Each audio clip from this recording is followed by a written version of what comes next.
en su gobierno de 4 años va a morir más gente asesinada que en ningún otro gobierno de nuestra historia. Aquí lo que tenemos que decir es, si pasa un migrante ilegal y tú no me lo recibes de vuelta, no pasa un camión más. Querían dividirnos y dar trato distinto según tu origen étnico.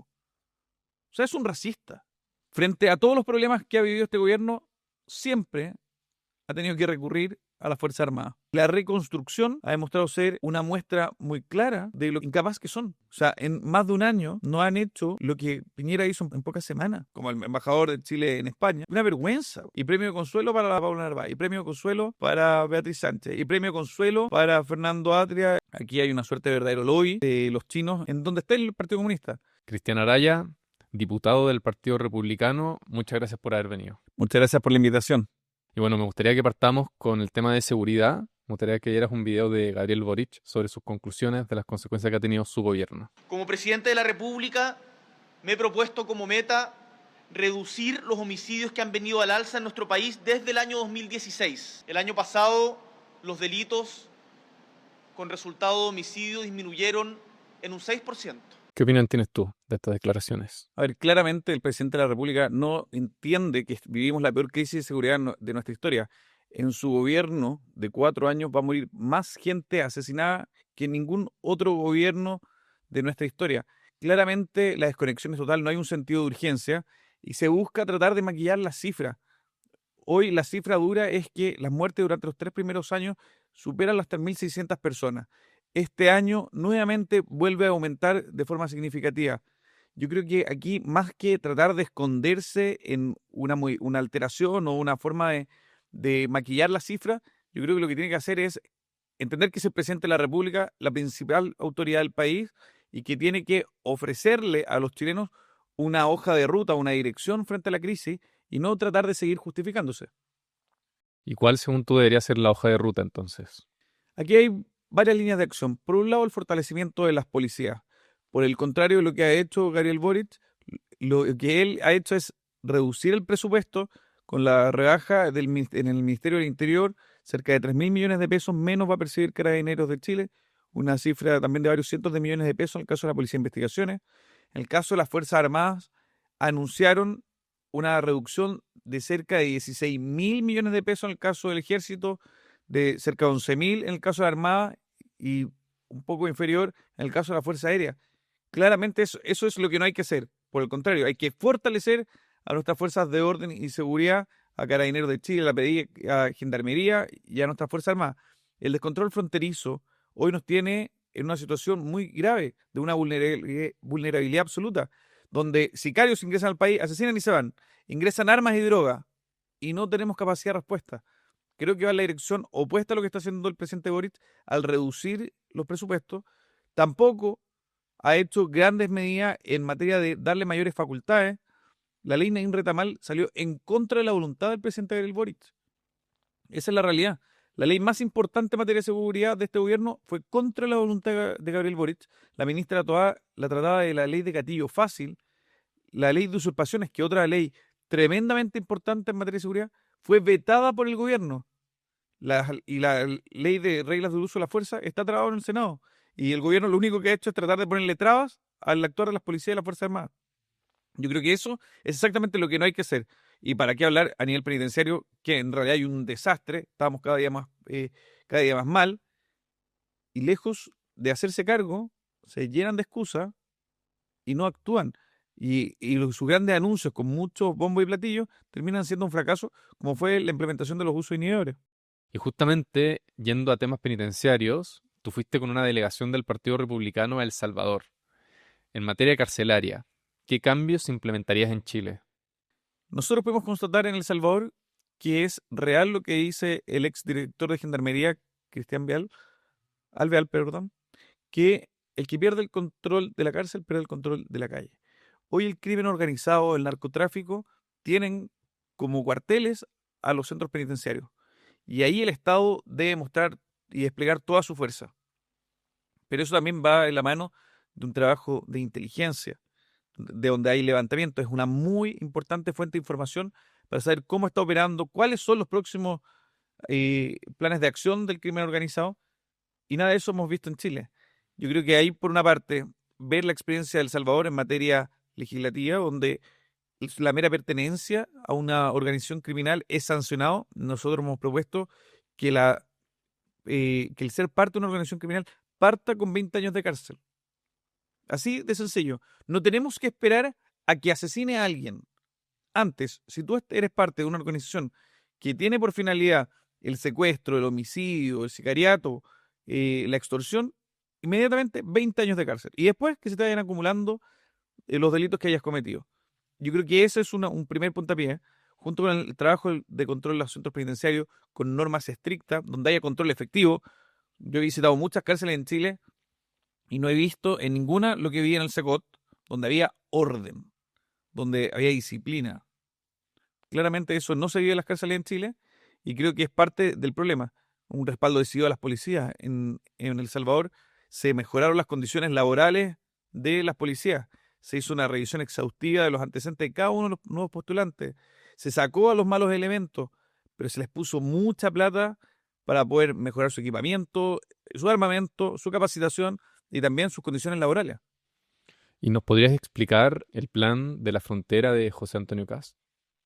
A ver, Chile hoy tiene una frontera tremendamente permeable.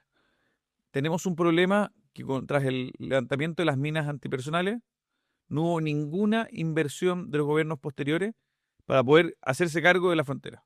Yo he estado personalmente en Colchane y es cosa de estar ahí para ver que 2 kilómetros al norte o al sur la gente transita como Pedro por su casa. No hay ningún control. Nuestras herramientas legales tampoco favorecen mucho. El gobierno se ha opuesto a tipificar como delito el ingreso ilegal a Chile, que es una herramienta que sería muy útil para poder combatir la inmigración ilegal, pero no hay barreras físicas. ¿Se acuerdan que en el año 2017 José Antonio Kast ya hablaba de crear una zanja, construir una zanja? Bueno, eso es parte de las cosas que hay que hacer.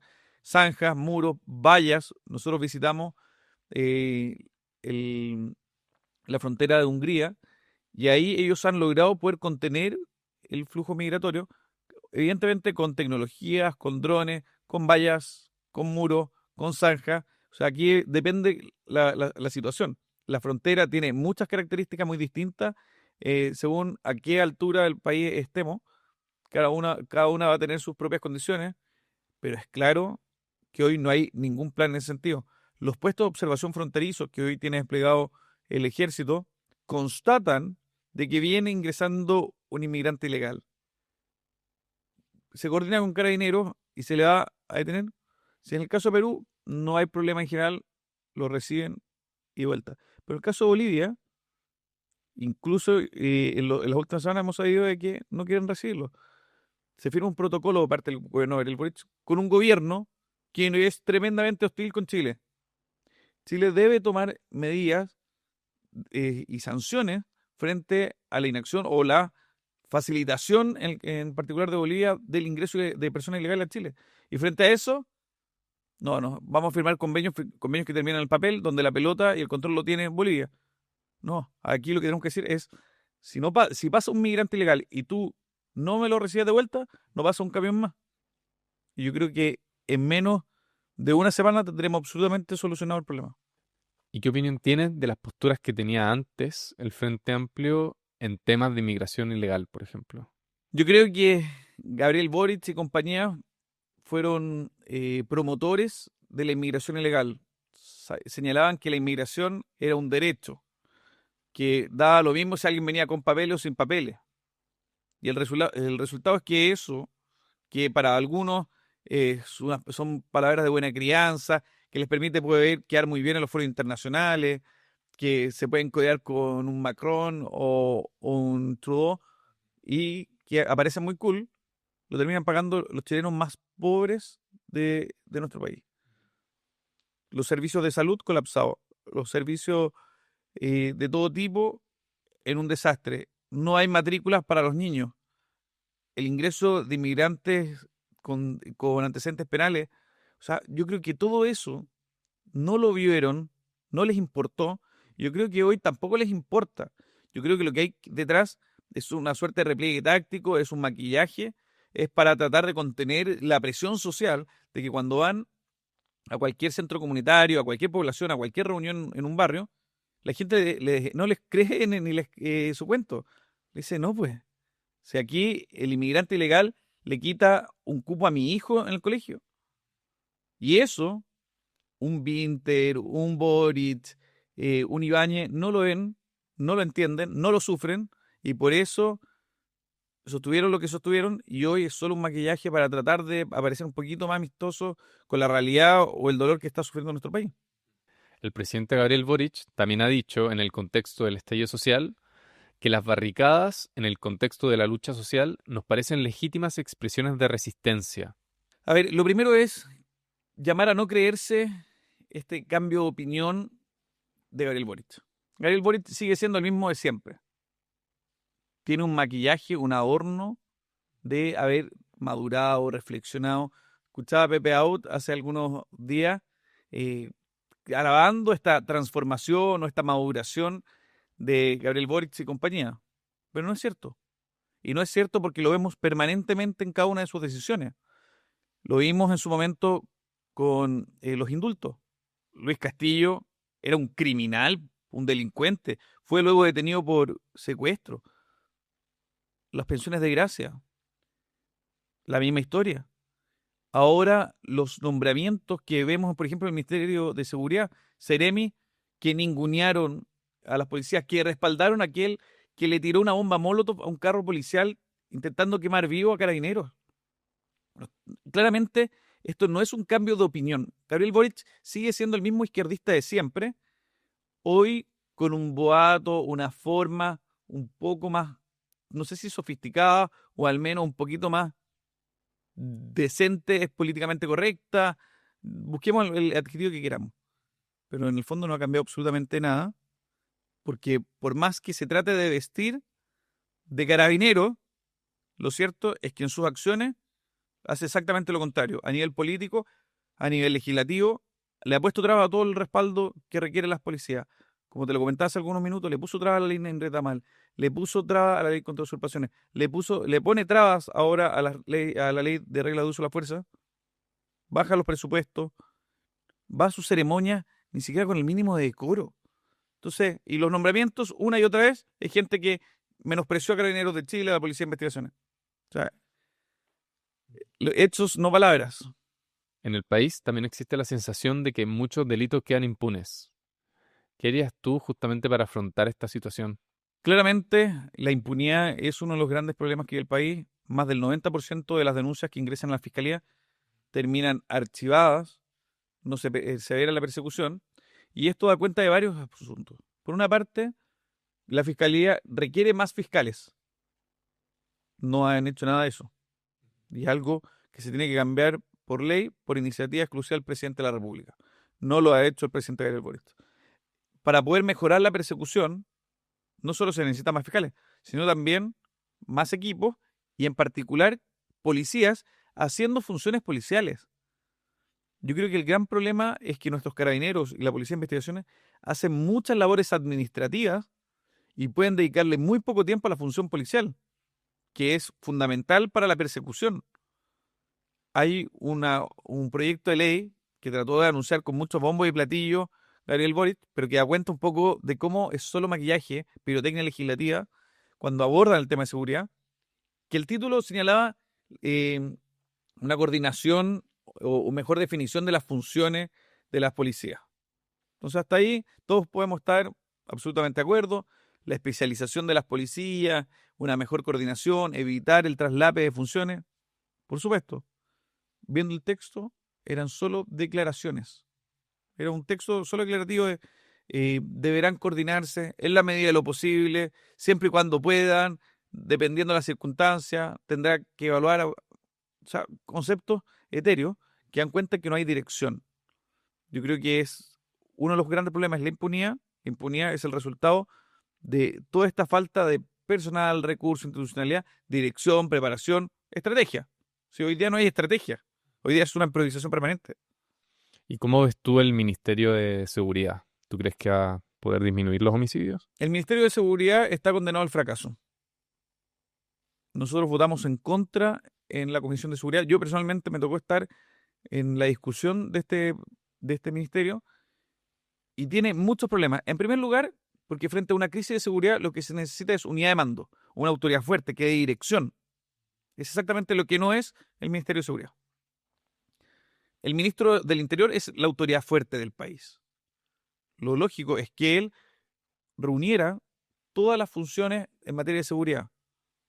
Gendarmería sigue en el Ministerio de Justicia. Ahora tenemos el Ministerio de Seguridad con ciertas funciones, pero también otras quedan radicadas en Interior. Entonces, ahora lo que pasa es, estos 3 ministerios en regiones al nivel de un Ceremi, lo que todos sabemos, le baja el pelo o el peso a la autoridad a cargo, y luego tenemos gobernadores, alcaldes y un montón de actores, pero sin unidad de mando. Al final, mucho de esto de la coordinación de la coordinación. O sea, lamentablemente esta lógica asambleísta, universitaria, que tanto impulsaron desde el Frente Amplio, bueno, lo tratan de llevar para enfrentar una crisis de seguridad. Exactamente lo que no hay que hacer. El Ministerio de Seguridad está condenado al fracaso porque no hay unidad de mando, porque no tiene el peso, porque en regiones hay un traslape de funciones y porque no se quiso, por ejemplo, llevar a Gendarmería y el control de los centros penitenciarios al Ministerio de Seguridad, que es fuente clave de información. En todas partes, cuando uno analiza cómo enfrentar el crimen organizado, es fundamental las cárceles. Nada de eso por miedo a la asociación de funcionarios. Entonces, si ni siquiera tiene el carácter para poder enfrentar una asociación de funcionarios, ¿alguno de nosotros puede llegar a pensar que van a tener la posibilidad de enfrentar al Tren de Aragua? O sea, ninguna. Y así uno sigue y sigue. Los recursos, y la gente está nombrando. Mira los perfiles. O sea, básicamente lo que se hizo ahora es aptitudar a más de 100 personas para que queden dentro del sistema pululando, sin capacitación, sin formación, sin entrenamiento, sin experiencia, para que estén ahí coordinando la coordinación de la coordinación.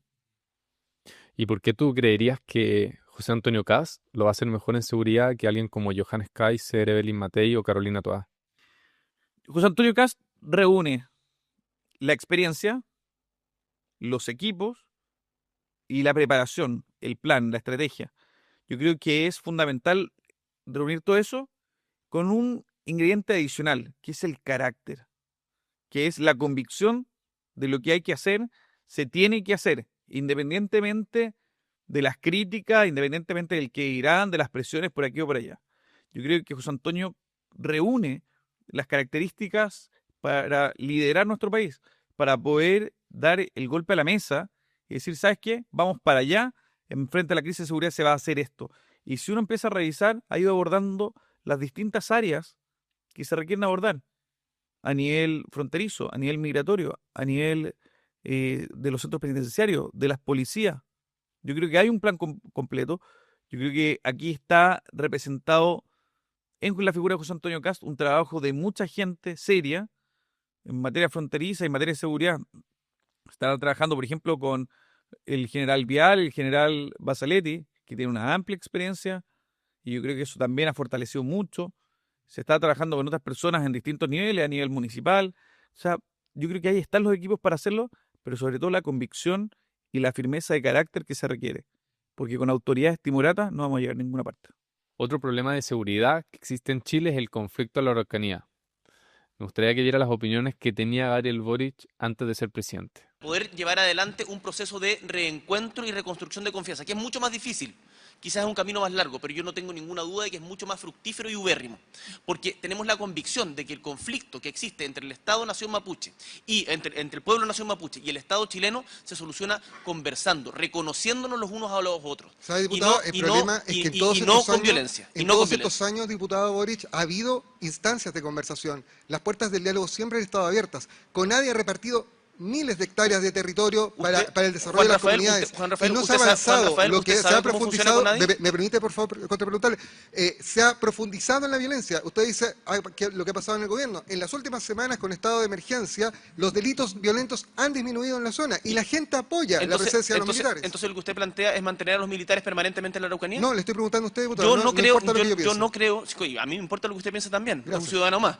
A mí Yo tengo la convicción de que, tal como me lo dijo el obispo evangélico de Temuco, las armas, las metralletas y los tanques no van a disminuir, no van a terminar con la violencia en la Araucanía. Lo que va a terminar con la violencia en la Araucanía es el encuentro entre dos pueblos. ¿Y cómo encontramos a los pueblos? Y lo que nosotros tenemos que hablar ahí es de territorio y de autodeterminación, tal como lo han hecho países como Nueva Zelanda o Canadá. Muchas gracias, se puede hacer Gabriel. de una manera diferente, sin violencia. ¿Qué opinas del plan de Gabriel Boric? Yo creo que eso es Gabriel Boric. Y claramente lo que sostuvo y lo que cree en el fondo es muy distinto a lo que ha tenido que hacer forzado por las circunstancias. Una y otra vez se renueva el estado de excepción. Vemos al Frente Amplio del Partido Comunista votando a favor de la renovación del estado de excepción. Frente a todos los problemas que ha vivido este gobierno, siempre ha tenido que recurrir a las Fuerzas Armadas. Frente al terrorismo en la Araucanía y en Arauco, frente a la crisis migratoria, frente a los incendios. O sea, es una y otra vez las Fuerzas Armadas salvando la situación frente al desgobierno de Gabriel Boric. Yo creo que aquí queda muy bien graficado la ideología, la ceguera ideológica de Gabriel Boric. El mapuche es un chileno más, como los hay de Aguita, Rapa Nui, de origen español, de origen peruano, origen italiano, alemán. Aquí somos todos chilenos, somos todos igual ante la ley, somos todos parte de esta patria, independientemente de los orígenes de nuestros ancestros. Y eso hay que dejarlo muy claro. Pero no, él persevera en esta lógica de dividirnos por raza. Y esto fue lo que quedó retratado en el texto constitucional que ellos propusieron, donde querían dividirnos y dar trato distinto según tu origen étnico. O sea, es un racista. Y más encima, tiene esta idea loca de que el terrorista se le puede dialogar, se le puede convencer con palabras. Un terrorista tiene dos caminos: terminar preso o terminar muerto. No hay alternativas, no se negocia con terroristas. Alguien que está dispuesto a quemar a una familia, a un matrimonio como Luxinger Mackay, que está dispuesto a incendiar iglesias, a quemar escuelas. Esa persona es un criminal de la peor talla y merece estar en la cárcel de por vida o en un cementerio. No hay otra alternativa. Entonces, todas estas reivindicaciones, el mapuche en particular, es alguien trabajador y votan por nosotros, no votan por ellos. ¿Por qué? Porque lo que quieren es orden, lo que quieren es progresar, lo que quieren es sacar a su familia adelante como cualquier otro chileno. Porque son esos, son chilenos. Y tienen los mismos sueños que tenemos todos. De un país próspero, un país que crece, un país con oportunidades, un país seguro. No vivir aterrado porque va a llegar otro y que te va a cobrar un peaje del 20 o el 30% de tu producción porque se me ocurrió. O sea, yo creo que esto es muy gráfico de lo que hay detrás. Y cómo, a pesar de sus declaraciones, de sus intentos, se ha esforzado por las circunstancias de tener que tener desplegado a las Fuerzas Armadas en el sur, con el agravante que hoy no les da los recursos. Entonces le exige mucho más de lo que se puede dar. No hay los militares suficientes para hacer todo lo que se está pidiendo como Estado. Y lejos de fortalecer la conscripción, de mejorar las condiciones, le bajamos los recursos. Yo creo que esa es la contradicción permanente entre el Gabriel Boric presidente, el Gabriel Boric diputado, el Gabriel Boric dirigente universitario, el Gabriel Boric que aplaude a Carabineros, pero el Gabriel Boric que reivindica al Frente a Manuel Rodríguez, el Gabriel Boric que era defensor del MIR, el Gabriel Boric que ninguneaba a las Fuerzas Armadas, pero que después sale aplaudiéndole. Eso es, esta confusión permanente en la cabeza de Gabriel Boric, reflejado en lo que ha dicho y en lo que ha hecho. Bueno, ahora me gustaría que pasemos al tema de gestión de este gobierno. El año pasado, la región de Valparaíso tuvo el incendio más letal en la historia de Chile. ¿Qué opinión tienes del manejo que tuvo el presidente Boric y en la reconstrucción posterior? Fue absolutamente desastroso. Yo iba camino a Viña cuando empezaron estos incendios. O sea, pude ver la ferocidad, la velocidad con la que avanzó el fuego. Después, con distintas comisiones especiales investigadoras y distintos informes, hemos visto la inacción de muchas autoridades de gobierno. El segundo día, el día sábado, estuve en el puesto de mando, en Sausalito, y pude ver el desorden total y absoluto, la falta de planificación. En esto hay protocolos, hay procedimientos, hay orden, hay dirección. Y nada de eso hubo. ¿Y por qué? Porque no tienen personas competentes. Porque han nombrado al compa del carrete antes de poner a alguien preparado y capacitado para enfrentar una crisis. Y esa es la verdad. O sea, vemos gente que no tiene la preparación tomando decisiones, que no tiene experiencia. Muchos de ellos de manual y muchos de ellos bastante porro en la universidad y que están en puestos clave. Y las consecuencias las pagan los chilenos. Aquí no hubo una preparación. La alcaldesa Ripamonti es en gran medida responsable porque no hubo ningún control en los cerros, no se tomaron las medidas, no hubo una buena evacuación, no hubo una buena respuesta. O sea, la coordinación de Senapred con Craft, o sea, yo creo que aquí queda mucho que desear. Bomberos se partió el lomo enfrentando esta emergencia, pero claramente eran unas proporciones que no estaba preparado ningún equipo para poder enfrentarla. Improvisación permanente, dualidad de mando, las autoridades locales no estaban en condiciones, o sea, fue un desastre en todo sentido, y la reconstrucción ha demostrado ser una muestra muy clara de lo que incapaz que son, de haber anunciado que no los dejaremos solos, que estaremos ahí. La gente sigue viviendo como allegados, sigue viviendo en condiciones precarias, porque han sido incapaces de poder reconstruir. O sea, en más de un año no han hecho lo que Piñera hizo en pocas semanas. O sea, es así la diferencia. ¿Por qué son unos incompetentes? Porque no les importa. Porque al final del día prefieren que la gente viva estirando la mano, mendigándole al Estado, antes de ayudarlo a solucionar los problemas. ¿Y qué opinión tienes tú de que el Congreso haya rechazado la ley antipituto presentada en 2017 por José Antonio Kast? Una demostración más de que esta lógica de no hay más pitutos que anunciaba en su campaña Gabriel Boric no se condice con la realidad. Básicamente su gobierno ha estado lleno de pitutados. Muchos familiares directos de parlamentarios del Frente Amplio nombrados seremi. Muchas otras autoridades que están ahí porque son hermanos, primos, parientes, pololos, pareja de algún parlamentario, de algún amigo del presidente. Y esto tuvo un rechazo con votos también de otros partidos de oposición.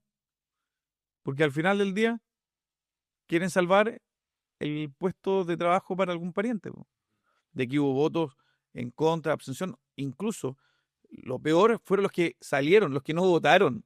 O sea, ni siquiera tuvieron la decencia de enfrentar a la opinión pública y decir, ¿sabes que estoy a favor o en contra? Este era un proyecto muy sencillo, presentado por José Antonio Kast, que después de una tramitación en comisión, se llega a que aquellas personas que tengan un vínculo estrecho con autoridades tengan que demostrar su idoneidad para el cargo. O sea, básicamente experiencia profesional, formación profesional para asumir el cargo. Algo que cualquier persona cuando postula una pega tiene que hacer. Pero eso que es un requisito básico, que solo cuando ingresa una pega, te puedo asegurar que quienes son familiares directos de autoridades y que son personas políticamente expuestas, que en el fondo los bancos tienen una serie de restricciones y eso es mucho más perjudicial. Entonces, hay muchos que sostenían, no, esto en realidad le está poniendo trabas y le hace pagar a justos por pecadores. Esto era un piso mínimo para evitar el apitutamiento, el pago de favores, el que compren un voto a un parlamentario contratándole a algún pariente cercano. Pero no, lamentablemente de Chile Vamos, algunos parlamentarios que no llegaron, en particular varios que no llegaron a votar, otros que se abstuvieron, otros votaron en contra, y en el caso del Frente Amplio, el Partido Comunista y los socialistas, vemos que hay una distancia sideral entre lo que ellos quieren para Chile y lo que queremos nosotros.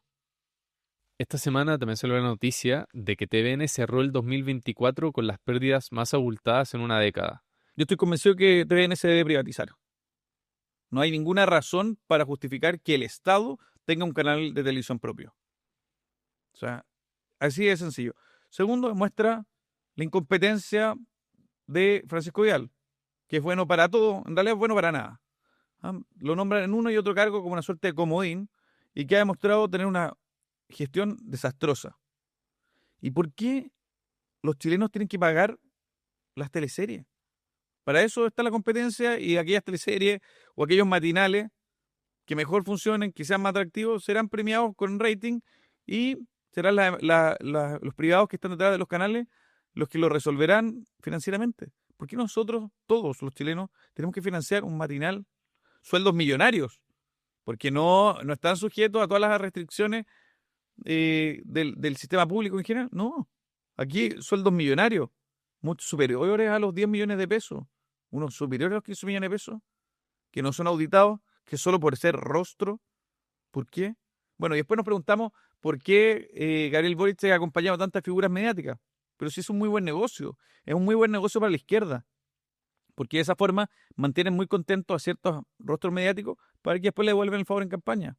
Esto es un gran negociado, aquí hay mucha gente que se llena los bolsillos de plata y el costo lo pagan los chilenos más pobres. 18.000 millones de pesos. ¿Esa plata no sería mejor en las Fuerzas Armadas, en Carabineros de Chile, pagando la deuda del país, en un CESFAM? Yo creo que sí, ¿o no?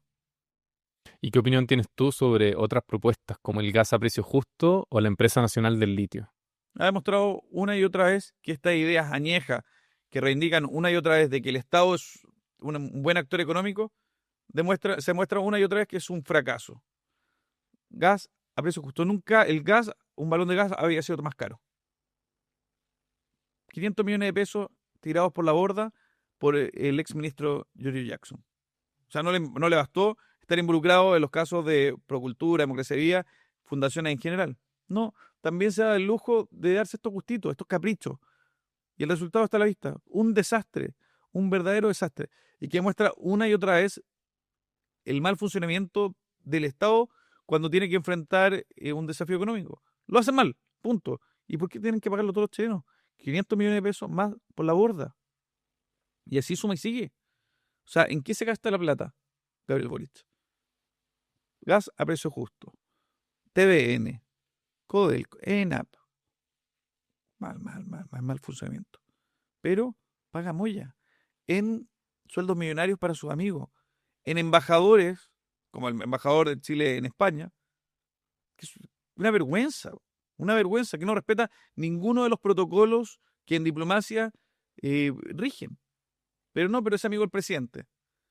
Y premio de consuelo para Paula Narváez, y premio de consuelo para Beatriz Sánchez, y premio de consuelo para Fernando Atria, y están todos ahí ganando millonarios sueldos a costa de todos los chilenos. Yo creo que esto es una demostración de que al final del día ven el Estado como un botín. ¿Y qué pensaste cuando leíste las últimas declaraciones de Manuel Monsalve ante la Fiscalía? A ver, yo creo que aquí ha demostrado la falta de veracidad de los dichos y de la puesta en escena del gobierno frente al caso Monsalve. Lo cierto es que, en primer lugar, el presidente Gabriel Boric no le creyó a la denunciante, no le creyó a la víctima. Todo su discurso feminista en este gobierno feminista era pura palabrería y prefirió creerle a su amigo. Esa es la realidad. A ver, si bien yo respeto y voy a siempre velar porque se respete la presunción de inocencia, otra cosa es lo que ha hecho y dicho Gabriel Boric. Dijo que a la víctima se le cree siempre, amiga, yo te creo, no hay falsas denuncias. Todo esto era parte de la monserga feminista. A la primera situación que se han enfrentado, actúan exactamente en la oposición. Actúan defendiendo al victimario. Ya con antecedentes a la vista, siguen tratando de hacer control de daño. Y no pensaron en ningún momento en la víctima. Y el resultado está a la vista. Y le mintieron a la opinión pública. Y trataron de dejar esto bajo la alfombra. O sea, exactamente lo contrario a lo que habían dicho. Y esto muestra también que este lobby o estas presiones de grupos de feministas radicales son solo otras muestras más de la izquierda radical. Porque no les importó y no vi a ninguna activista del feminismo manifestándose fuera de la cárcel de Rancagua cuando estaba Monsalve allá o donde está actualmente recluido. No se manifestaron, no. Pero sí para otras situaciones. O sea, al final del día es un discurso, no les interesan las mujeres, no les interesan las víctimas, no les interesa su seguridad, no les interesa su prosperidad, las usan como un medio, las usan como una herramienta para acción política, no como la mujer y el hombre, el chileno, como un fin en sí mismo, como a quien debemos servir. Se sirven, los instrumentalizan. Yo creo que esto queda muy bien graficado en el caso Monsalva. Y ahora pasando a temas de economía. ¿Por qué crees que Chile ha tenido un bajo crecimiento en los últimos 10 años?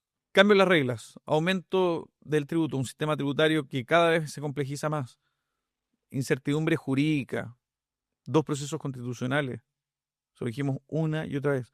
A Chile Vamos, al Frente Amplio, Partido Comunista. Esto solo va a generar daño.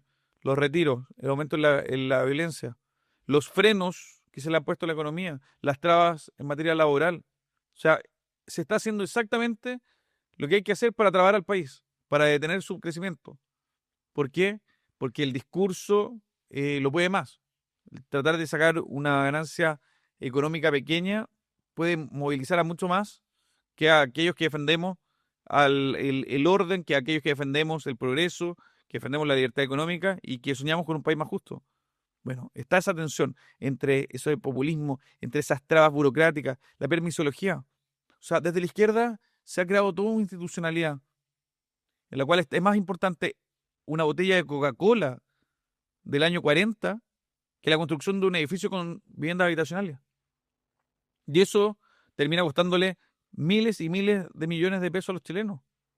Proyectos emblemáticos parados, hospitales que no se pueden construir porque hay vestigios de una casa del siglo XIX, o porque se encontró un jarrón de Grea, o porque hay una rana o un sapito de Darwin. O sea, en vez de poner a los chilenos por delante, ponen cualquier otra cosa. Crean una institucionalidad como la medioambiental o como la relativa al patrimonio, como grandes trabas para el desarrollo. Lo mismo ahora con los humedales. Insisten en socavar cualquier posibilidad de que el país siga creciendo, de que se construyan más casas. Con los retiros, la misma historia.